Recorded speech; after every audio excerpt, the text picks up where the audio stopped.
Defends use of refugee term and French police arrest school shooter. Good afternoon. DA leader Helen Zille defended her use of the word refugee when referring to Eastern Cape people flocking to the Western Cape in search of work and schools.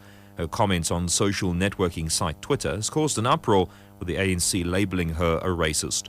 Zille says in a democratic country, people should get equal rights everywhere. She says education in SARTU-dominated schools in the Eastern Cape is violated, causing people to move to other provinces.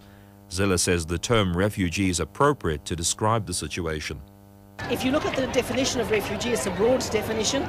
It includes people who have to move for their rights, and especially in the citizens of the same country should have the same rights everywhere in that country, not in a select few provinces. The problem is the violation of those rights in the Eastern Cape, and people are trying to use red herrings to deflect attention from that core problem, the violation of the basic right to education in the Eastern Cape. SARTU's Eastern Cape chairperson, George Lukwe, says the remarks are racist. It's a country that has been balkanized through apartheid, and it is as a result of the social order that Gauteng and the Western Cape are attractive to our people, and therefore learners that you find in the Western Cape and Gauteng, particularly the Western Cape, they are not refugees. We believe that is a racist stance on her part. It's because of the social order. ANC spokesperson Jackson Mthembu earlier claimed that Zille's statement was typical of the apartheid government's influx control measures to restrict black people from so-called white areas. Drug abuse in South Africa amounts to twice the world's norm and costs the country billions a year. DA Mpumalanga spokesperson Anthony Bernardi says drug abuse is costing South Africa 20 billion rand a year. The DA has demanded that an anti-drug unit should be set up within the police since the Narcotics Bureau was closed.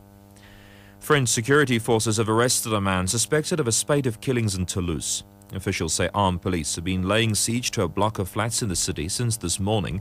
The suspect, named as 23-year-old Muslim man Mohamed Merah, a French citizen of Algerian origin, has said he belongs to Al-Qaeda and acted to avenge Palestinian children.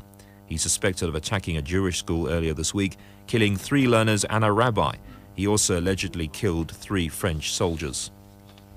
A British hostage held for more than 6 months in Somalia has been released. She's been flown to Kenya after a ransom was paid for her release. The BBC's Will Ross. Free after 27 weeks in captivity. With a wide smile, Judith Tebbett said she was glad to be safe as she awaited a flight to the Kenyan capital Nairobi from the town of Adado in Somalia. Relatives helped to raise a ransom, which was paid to the Somali gunman holding her in an isolated part of the country. Tebbett's terrifying ordeal began on September the 11th last year. 6 men stormed the beachfront bungalow on the Kenyan coast where she and her husband were on holiday. During that attack, David Tebbett was shot dead. The top story, DA leader Helen Zille defended her use of the word refugee when referring to Eastern Cape people flocking to the Western Cape in search of work and schools. SAfm News.